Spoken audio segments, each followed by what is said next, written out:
Pakistan government हज 2024 के लिए पॉलिसी में थोड़ी तब्दीली की गई है। काफ़ी अच्छे फैसले किए गए हैं। इसके साथ साथ कुछ फेक न्यूज़ भी सोशल मीडिया पर गर्दिश कर रही हैं, उसकी निशानदेही भी इसी वीडियो में शामिल है। आइए बिना वक्त ज़ाया किए वीडियो की तरफ। बिस्मिल्लाहिर्रहमानिर्रहीम। अस्सलाम वालेकुम।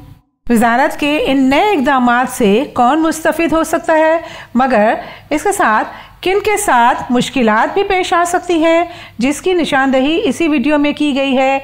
आप भी अपनी राय ज़रूर दीजिए। हज एप्लीकेशन की तारीख में तोसी और चंद पाबंदियों के ख़ात्मे की खबर बावसूख ज़राए से पहले ही आ चुकी थी और हमारे व्हाट्सएप चैनल पर अवेलेबल भी थी, लेकिन YouTube पर हम ऑफिशियली अनाउंसमेंट के बाद ही अपलोड करते हैं। लिहाजा अगर आप पहले से बाखबर रहना चाहते हैं तो हमारे व्हाट्सएप चैनल को फॉलो कीजिए, जिसका लिंक डिस्क्रिप्शन में दिया हुआ है। हज 2024 के लिए दरख्वास्तें 27 नवंबर से वसूल हो रही थी। 12 दिसंबर आखिरी तारीख थी। अब तारीख में तोसी कर दी गई है। 22 दिसंबर तक ये दरख्वास्तें वसूल होंगी।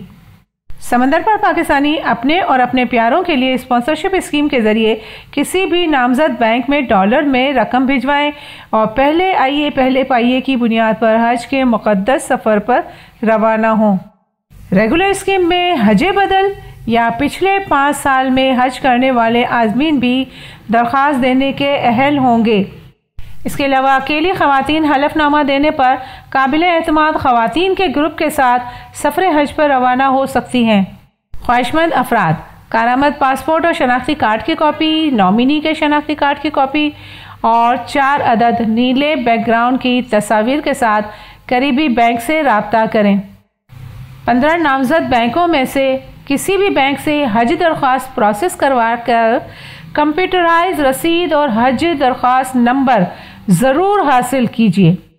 जब तक आज़मीन को उनकी तस्वीर वाली हज दरख्वास्त रसीद में बैंक की मोहर और स्टैम्प के नहीं मिलती, तब तक आप समझ लें कि आपकी दरख्वास्त वज़ारत के पोर्टल तक नहीं पहुंची।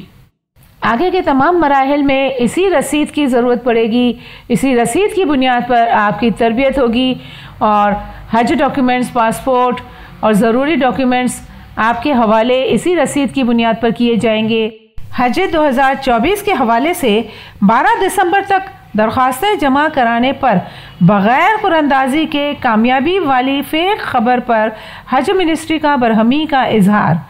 हज मिनिस्ट्री ने इस किस्म की किसी भी खबर से लाताल्लुकी का इजहार किया है। 22 दिसंबर तक जमा होने वाली तमाम दरख्वास्तों पर कुरअंदाज़ी होगी, सिवाय स्पॉन्सरशिप स्कीम वाली दरख्वास्तें बग़ैर कुरअंदाज़ी के शामिल होंगी। पिछले 5 सालों में हज अदा करने वालों की पाबंदी ख़त्म करने का फ़ैसला तो अच्छा है।